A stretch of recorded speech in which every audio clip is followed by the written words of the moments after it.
Hello everyone, good morning. আমি পিয়ালি চলে এলাম তোমাদের জন্য আমার সোনামায়ের অন্নপ্রাশনের ছোট্ট একটি মিনি ব্লগ। সামনের মঙ্গলবার সোনামার হয়েছে ষষ্ঠী পুজো, আর বুধবার সোনামায়ের মুখে প্রসাদ হচ্ছে। প্রথমে সোনামাকে গায়ে তেল আর হলুদ মাখিয়ে দিলাম। জানি না এটা মাকে মাখাতে হয় নাকি, পরে কিন্তু আমি আমার মার কাছ থেকে জানতে পারলাম মাকে নাকি গায়ে হলুদ মাখাতে নেই, সেটা ঠাকুমা বা দিদাকে মাখাতে হয়। আমি তো সেটা আগে জানতাম না, আমাকে বলা হয়েছিল মাখাতে, তাই মাখিয়ে দিয়েছি। এরকম ছোট্টখাটো অনেক ভুল হয়তো আমার এই ভিডিওর মাধ্যমে তোমরা দেখতে পাবে, তাই আমি আগে থেকেই তোমাদের কাছে সেগুলো স্বীকার করে নিচ্ছি। এরপরে গঙ্গা পুজোটা মাকে করতে হয়, তার জন্য আমি পুকুরে 3টে ডুব দিয়ে দিই। এরপরে পুকুর থেকে কাদামাটি তুলে মা গঙ্গা এঁকে নিয়েছি, আর তারপরে সোনামাকে স্নান করানো হচ্ছে।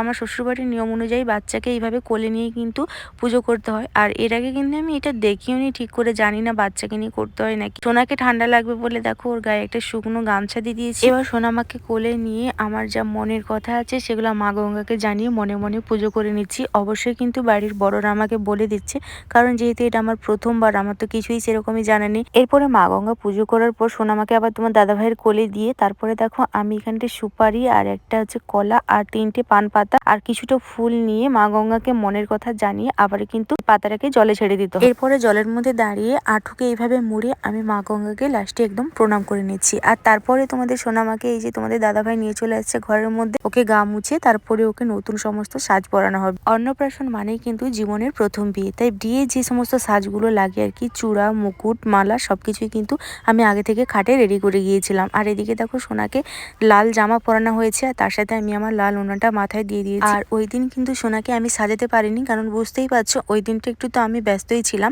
আর তারপরে দেখো আমার সোনা খুব কান্না করছিল, ওই জন্য ওকে নানান রকমের খেলা দিয়ে চুপ করানো হচ্ছে। তারপরে আমি কোনো রকম ভাবে শাড়িটা একটু পরে এসে মাথায় দেখো আমি কিন্তু এখনো পর্যন্ত চিরুনিও দিতে পারিনি, গামছাটা মাথায় বেঁধে আমি সোনাকে চলে এসেছি এখানটায় আশীর্বাদ করার জন্য। প্রথমে সোনাকে বরণ করে নিচ্ছি, আর তারপরে প্রথমে আমি আশীর্বাদ করব, একে একে তোমাদের দাদাভাই এবং বাড়ির প্রত্যেকটা গুরুজনই সোনাকে কিন্তু আশীর্বাদ করে নেবে। আশীর্বাদ করানোর পরে কিন্তু সোনাকে মুখে প্রসাদ দেওয়া হবে। আর দেখো আমি তো মা, আমি তো ওকে সারা জীবনই দেখবো এবং সারা জীবনের সমস্ত কিছু উজাড় করে ওকে দেওয়ার চেষ্টা করব। সেজন্য ওকে শুধুমাত্র একটু হামি খেয়েই কিন্তু ওকে আশীর্বাদ করে নিলাম।